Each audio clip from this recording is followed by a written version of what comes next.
So how did you get into astrophysics? How did you decide to pursue that? I was also, you know what, I'm going to credit my dad. My dad's a very curious guy. I hated science in school, in grade school. Okay. The way it was taught. You memorize bold-faced words in a textbook. Mm-hmm.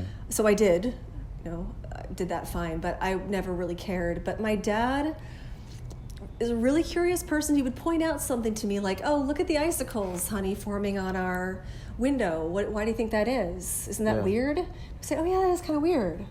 And then, honestly, when I was 16 years old, I was dead set on being an actor and writer. And that was the year that the movie Apollo 13 came out. Okay. And I bought it as, I would always buy a family gift for the family, but it was something that I secretly wanted anyway, so it was killing two birds with one stone. And I watched, have you seen the movie? I've seen parts of it. Okay. I haven't seen, unfortunately, I haven't seen. Well, you've seen this part. Take off, lift off. I'm very aware of it, yes. Okay. So my dad and I are shopping for Christmas presents. We're in Barnes & Noble. And Barnes & Noble, I don't know if they still do, but they had this big screen where they're playing a movie. And I sat down waiting for my dad. I was done shopping, kind of bored. And they're playing that scene, the liftoff. Okay.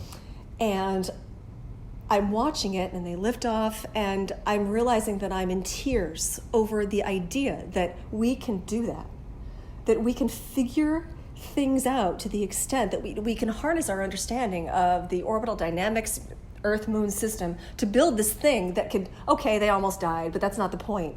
They didn't die, and we can pull this off. And every time I had this conversation with a former physics mentor, every time I see an airplane flying through the sky, I watch it and think, that is a hulk of metal flying through the air. That's amazing. I was just so taken with the fact that we have this ingenuity, this ability. And it starts with being creative and not feeling like you have to think within a certain set of parameters. Well, you do. There are laws of the universe, but they're relatively broad. So I told my parents that night after watching, I brought it and we watched it together. I said, I'm going to be an astronaut. That was it. Wow. I wound up along the way deciding against astronaut, but I started working really hard in school. I never really tried before, and I applied to undergraduate programs with great grades. I got into Columbia. The astrophysics department at Columbia was really small. It was like a little family. I loved it from the beginning. So that's why. And now that I'm hearing my own words, I'm realizing it was a piece of art that got me to pursue science. Yeah. Isn't that amazing? That's so inspiring.